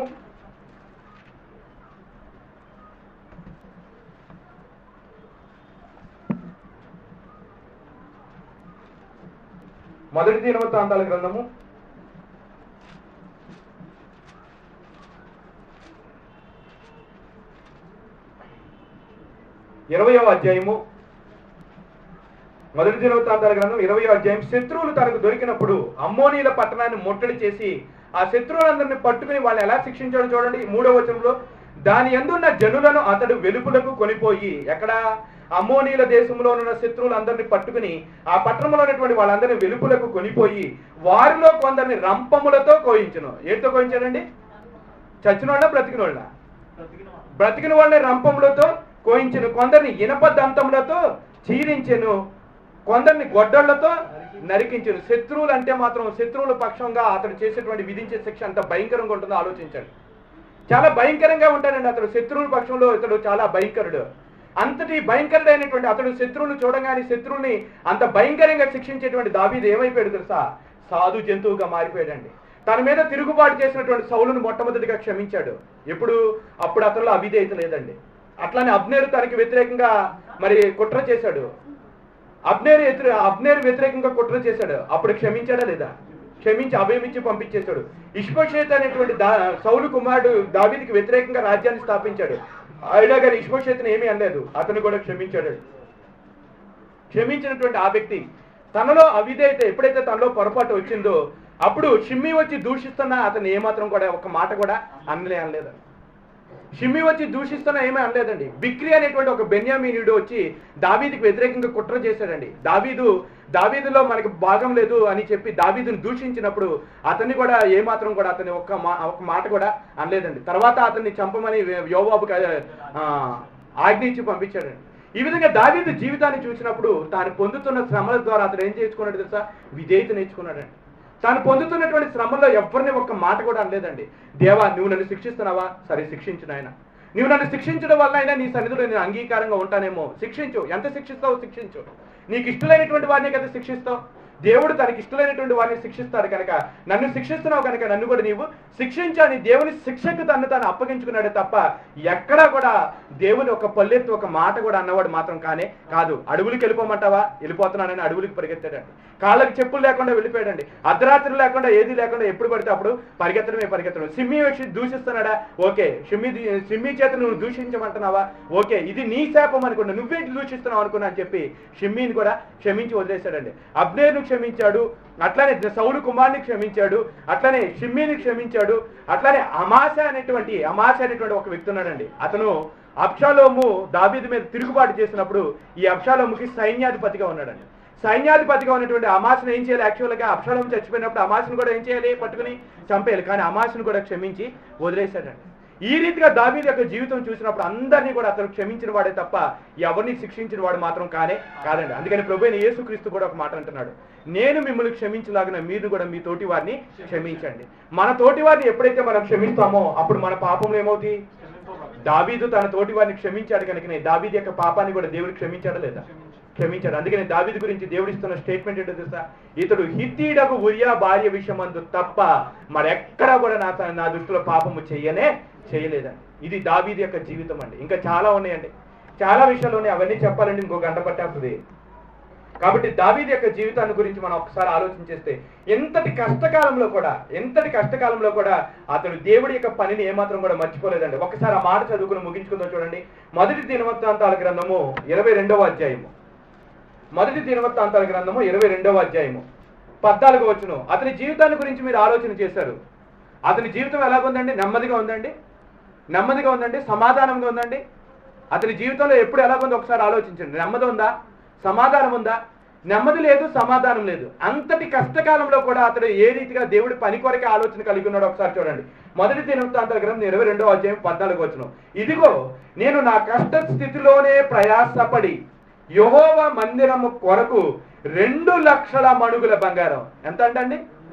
2 లక్షల మణుగుల బంగారమును 10 కోట్ల మణుగుల వెండిని, ఒక్కటి కాదు రెండు కాదండి, 10 కోట్లండి, 10 కోట్ల మణుగుల వెండిని, తూచ సఖ్యము కానంత విస్తారమైన ఇత్తడిని ఇనుమును సమకూర్చి, దేనికి ఇదంతా? దేవుని మందిరం కట్టడం. సుఖంగా ఉండి చేశాడు ఈ పని, నెమ్మదిగా ఉండి చేశాడండి. శత్రువులు వెంటాడుతున్నప్పుడు, తన కుటుంబం వల్ల తనకి ఎన్నో సమస్యలు వచ్చినప్పుడే, హృదయపరంగా కుటుంబపరంగా కుంగిపోతున్నప్పటికీ కూడా ఆ శ్రమల్లో, ఆ కష్టాల్లో, ఆ నష్టాల్లో కూడా ఎవరు పని చేశాడు తెలుసా? అందుచేతనే దేవుడి ఇష్టానుసారంగా మారాడండి. ఈనాడు మనం కూడా ఒకసారి ఆలోచన చేస్తే మన జీవితాల్లో కూడా మనం దేవుని చేత కనికరింపబడాలి, దేవుని దృష్టిలో మనం ఇష్టలుగా మనం ఉండాలి అంటే మనం కూడా ఏం చేయాలంటారు చెప్పండి? దావీదు ఎలాగైతే దేవుని పని కొరకే నమ్మకంగా బ్రతికాడో, రానివ్వండి కష్టం రానివ్వండి, ఒకవేళ నేను యథార్థవంతుడు అయితే ఈ కష్టాన్ని బట్టి దేవుడు నాకు బహుమానం ఇస్తాడు. మొదటిసారి కష్టం వచ్చిందండి, సౌలుని బట్టి కష్టం వచ్చింది. ఆ కష్టం అంతటిలో ఓర్చుకోవడం వల్ల ఏమిచ్చాడు దేవుడు? అతనికి బహుమానంగా సింహాసనం ఇచ్చాడు. రెండోసారి కష్టం వచ్చింది. ఆ కష్టం అంతటి వల్ల ఏమన్నా బహుమానం వచ్చింది? అతనికి రాలేదు. ఎందుకు రాలేదు? తాను చేసినటువంటి ఆ పనులను బట్టి అతనికి శిక్షణ అనుభవించాడు కనుక. శిక్షణ అనుభవించాడు కనుక పరలోకం వచ్చేదండి. ఈ భూలోకంగా బహుమానం రాకపోవచ్చు, పరలోకం వచ్చింది. ఈనాడు మనకు కావాల్సింది ఏంటి చెప్పండి? పరలోకమైనా కాదంటారు. కాబట్టి ఒకవేళ మనం దేవునికి ఇష్టలుగా ఉండటం వల్ల మనం ఒకవేళ శ్రమ పడితే, నీతి నిమిత్తం శ్రమ పడితే దేవుడు తప్పకుండా బహుమానం ఇస్తాడు. ఒకవేళ మన అవిధేయతను బట్టి శ్రమ పడితే, ఈ అవిధేయతను బట్టి దేవుడు క్షమించి మనకి ఆ ఇస్తానన్నటువంటి పరలోకాన్ని దేవుడు తప్పకుండా అనుగ్రహిస్తాడట. ఒక విషయాన్ని గమనించినట్లయితే, మనం ఏ తప్పు అయితే చేస్తున్నామో, ఏ పాపం అయితే చేస్తున్నామో, ఏ పొరపాటు అయితే చేస్తున్నామో, ఏ అవిధేయతనైతే చేస్తున్నామో, ఆ అవిధేయతను బట్టి తగినటువంటి శిక్షను భూమి మీదే కానీ మనం దాని శిక్షను అనుభవిస్తే తప్పకుండా దేవుడు క్షమించి పరలోకాన్ని ఇస్తాడు. ఒకవేళ ఆ శిక్షను భూమి మీద మనం అనుభవించకపోతే మాత్రం తర్వాత వచ్చే పనిష్మెంట్ మాత్రం భయంకరంగా ఉంటుంది. ఇది దావీదు యొక్క జీవితం. దావీదు యొక్క జీవితం ద్వారా ఆనాటి ఆ దావీదు సంతానానికి రెండు రకాలైనటువంటివి ఇచ్చాడు. ఒకటి శాపం ఇచ్చాడు, ఒకటి ఆశీర్వాదం ఇచ్చాడు. ఒకటి ఆశీర్వాదం ఏంటి? యుగ యుగములకు సింహాసనం ఇస్తున్నాడు. శాపం ఏంటి? ఇంటి వారికి సదాకాలంలో యుద్ధములే. ఏది ఎప్పుడు నెరవేర్పు జరిగిద్దంటే వచ్చేటువంటి వ్యక్తి యొక్క జీవితం మీద ఆధారపడి ఉంటుందండి. ఉదాహరణకి దావీదు కుమారుడైన సొలొమోను ఎలాగున్నాడు? దేవునికి ఇష్టడిగా ఉన్నాడా? దేవునికి ఇష్టడిగా ఉన్నాడు కనుక అతని జీవితంలో ఎక్కడ యుద్ధం లేదండి. అతని జీవితంలో యుద్ధం లేదు. ఆఖరి క్షణాల్లో అతను 1000 మంది భార్యను చేసుకుని దేవుడు వచ్చి అతను పిలిచినా కానీ వినలేదు కనుక అప్పుడే అతని శత్రువు అతని మీదకి వచ్చాడు తప్ప అప్పటి వరకు అతని మీదకి శత్రువు వచ్చిన వాడు మాత్రం ఎవడు లేదండి. కాబట్టి దావీదులాగా జీవించి, దావీదులాగా దేవునికి ఇష్టలాగా జీవిస్తే నీ జీవితంలో సింహాసనం ఉంటుంది. లేదు మూర్ఖించి దావీదు జీవితంలో ఉన్నట్టు చిన్న మచ్చ ఉంది కదా, అటు రీతిగా నువ్వు కూడా చేసినటువంటి తప్పును కప్పుపుచ్చుకుని చేసినటువంటి పాపాన్ని ఒప్పుకోకుండా నువ్వు ఎవరికీ తెలియదులే రహస్యంగా నేను చేశాను అనుకుంటే వెంటనే నీ ఇంటి మీదకి ఏమొచ్చిందో తెలుసా? సదాకాలంలో యుద్ధం లేదు. జాగ్రత్త. రెండూ ఉన్నాయండి. దావీదు కుటుంబంలో పుట్టినటువంటి వారికి రెండూ ఉన్నాయి. ఏంటిది? ఇష్టంగా ఉంటే ఆశీర్వాదం ఉంది, దేవునికి వ్యతిరేకంగా తిరిగితే సదాకాలంలో యుద్ధం లేదు. అడుగులు పట్టుకుని తిరగాల్సిన పరిస్థితి, అర్ధాంతరం యుద్ధంలో నువ్వు చచ్చిపోవాల్సిన పరిస్థితి నీ జీవితంలో ఎదురవుతుంది అనేటువంటి విషయాన్ని దేవుడు ఇక్కడ తెలియజేస్తున్నాడు. మరి దావీదు యొక్క జీవితం ద్వారా మనం నేర్చుకోవాల్సిన సంగతులు చాలా ఉన్నాయి. మరి ఆ దావీదు జీవితాన్ని మరొకసారి మీరు చదువుకున్నట్లయితే సమూయేలు గ్రంథం మొదటి సమూయేలు గ్రంథం, 2వ సమూయేలు గ్రంథాన్ని మరలా మీరు ఇంటికి వెళ్ళిన తర్వాత చదువుకున్నట్లయితే ఎన్నో సంగతులు మీకు ఇప్పుడు అర్థమవుతాయండి. అతని జీవితంలో మొదటి శ్రమ అయితే సౌలు నుంచి కలిగింది. అది పరిశోధనలో నిలవబడ్డాడు, సింహాసనాన్ని ఇచ్చాడు. తర్వాత అతని జీవితంలో సమస్యను అతనే కొని తెచ్చుకున్నాడు. ఆ సమస్యను ఏం చేశాడు? అతడు ఓర్చుకున్నాడు, సహించాడు, భరించాడు. అందుచేతనే దేవుడు అతన్ని క్షమించి ఆ నిత్యరాజ్యానికి వారసుడయ్యే అవకాశాన్ని దేవుడు అతనికి కల్పించాడు. కాబట్టి ఈ మాటల ద్వారా, దావీదు యొక్క జీవితం ద్వారా దేవుడు ఏ విషయాలను అయితే మనకు తెలియజేస్తున్నాడో ఆ సంగతులు నేర్చుకుని మనం కూడా మన జీవితాల్లో ఎదురవుతున్నటువంటి సమస్యలను బట్టి ఏమాత్రము దేవుణ్ణి ప్రశ్నించే వారంగా ఉండకుండా దావీదు వలె విధేయులే మనం కూడా, ఒకవేళ మన జీవితంలో వచ్చే సమస్య మన అవిధేయతను బట్టి వస్తుందా, ఓకే ఈ అవిధేయతను బట్టి దేవుడు నన్ను క్షమిస్తున్నాడు, నా పాపాన్ని తుడిచివేస్తాడు అనేటువంటి నమ్మకం కలిగి ఆనందించాలి. ఒకవేళ నేను దేవునికి ఇష్టడిగా ఉండటం వల్ల నా జీవితంలో ఈ సమస్య వస్తుందా, మంచిది, ఈ సమస్యలో దేవుడు విడిపించి బహుమానాన్ని కూడా దేవుడు సిద్ధపరుస్తాడనేటువంటి నమ్మకం కలిగి దేవుని వెంబడించాలనేటువంటి ఒక మంచి సందేశాన్ని దావీదు యొక్క జీవితం ద్వారా దేవుడు మనకి తెలియజేస్తున్నాడు. తెలియజేయబడినటువంటి ఈ వర్తమానాన్ని బట్టి మనం కూడా దావీదు వలె జీవించి దావీదుకు అనుగ్రహించిన శాశ్వత కృపను దేవుడు మన పట్ల కూడా అనుగ్రహించేటువంటి రీతిగా మనం కూడా అటువంటి జీవితాన్ని మన అందరం కూడా జీవిద్దాం. దేవుడు అట్టి భాగ్యాన్ని మనందరికీ దయచేయును గాక. ఆమేన్.